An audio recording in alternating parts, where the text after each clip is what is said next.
It's day 123 of rehabbing from a fractured pedal bone, and I wanted to show you a little bit of the daily groom that I do with Woody, except this is sort of an arm and a cast edition. So first thing was to show Woody the plastic over my cast to make sure that he wasn't frightened of it.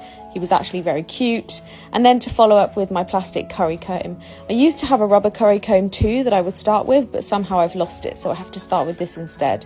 But you can see how all of the dirt and the dust and the hair comes out when I use it. So it's really good for getting to the bottom layers of the coat, and also lets me check any lumps and bumps that shouldn't be there, or any parts where he's a bit more sensitive than normal, so I can check that he's happy. I then go in with my brush to do his mane and his tail. Obviously wouldn't normally do this with one hand, but I thought he was very obliging and very sweet. We stopped to have a quick cuddle break, and I also noticed that he was a little bit itchy on his face. So in a moment when I finish with his mane, you'll see that I follow up on his face with my dandy brush. He doesn't always want it, but on days like this, he was pretty itchy and he seemed to want a little bit of a brush over his face. So I start with that, and then I move on to doing the dandy brush all over his body and of course all over his legs as well. And that just gets off any remaining dust.